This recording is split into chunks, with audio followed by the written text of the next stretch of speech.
उस रात बारिश रुके लगभग 1 घंटा हो चुका था, लेकिन कोराड़ी की सड़कें अब भी पीली स्ट्रीट लाइटों की रोशनी में चमक रही थी।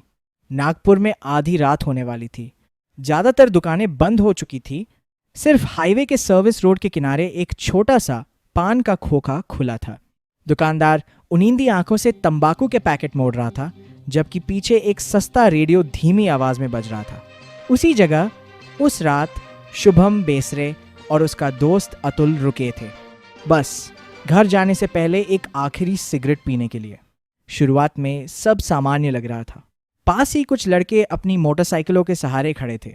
उनकी हंसी सुनसान सड़क पर अजीब तरीके से गूंज रही थी।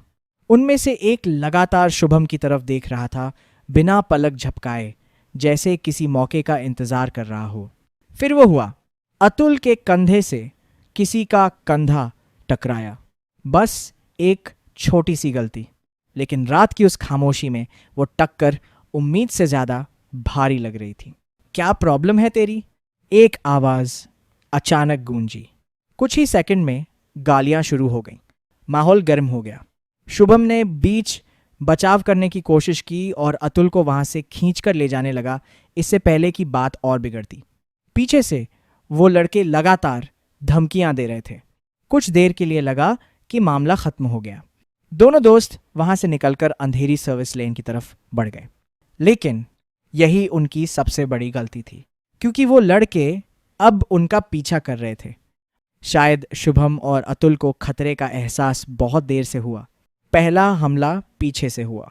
एक ईंट तेजी से आकर अतुल के कंधे पर लगी। वो लड़खड़ाकर सड़क किनारे गिर पड़ा। संभलने से पहले ही दूसरे हमलावर ने लकड़ी के डंडे से उसकी पसलियों पर वार किया। अतुल दर्द से तड़पता हुआ गीली सड़क पर गिर गया। शुभम ने मुकाबला करने की कोशिश की और तभी चाकू बाहर निकले। पुलिस के मुताबिक हमलावर हथियार पहले से लेकर आए थे।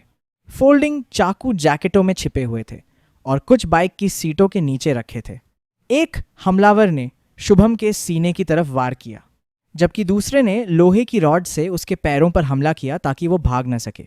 कुछ ही सेकंड में पूरी सड़क जंग का मैदान बन गई। हमलावरों ने उसे चारों तरफ से घेर लिया। एक ने उसे पकड़कर नीचे दबाया, दूसरा उसके चेहरे पर लगातार मुक्के मारता रहा और फिर शुरू हुई चाकूबाजी।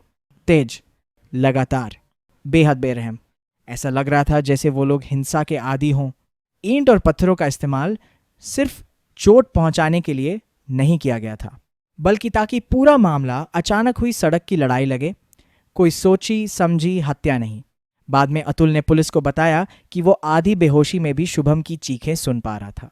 फिर सब शांत हो गया। हमलावर अपनी मोटरसाइकिलों पर अंधेरे में गायब हो गए। पीछे रह गए सिर्फ टूटे हुए फोन, सड़क पर बिखरे पत्थर और खून के निशान। जब पुलिस पहुंची तब तक शुभम मर चुका था। पुलिस के मुताबिक इस हमले का नेतृत्व 22 साल के तेजस जोड़पे ने किया था, एक ऐसा युवक जिसका नाम पहले से पुलिस रिकॉर्ड में मौजूद था। बताया गया कि कुछ समय पहले ही उसे Maharashtra prevention of dangerous act के तहत हिरासत में लिया गया था। सबसे चौंकाने वाली बात, आरोपियों में कुछ इंजीनियरिंग के छात्र भी थे।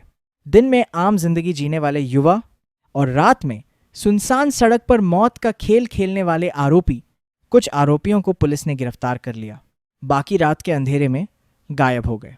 और वो पान का खोखा, वो आज भी हर रात खुलता है। वही टिमटिमाती लाइट, वही खाली सड़क, वही आधी रात की खामोशी। लेकिन अब लोग कहते हैं उस रास्ते पर देर रात कोई ज्यादा देर नहीं रुकता, क्योंकि उस इलाके का हर इंसान जानता है कैसे एक मामूली बहस धीरे धीरे एक इंसानी शिकार में बदल गई।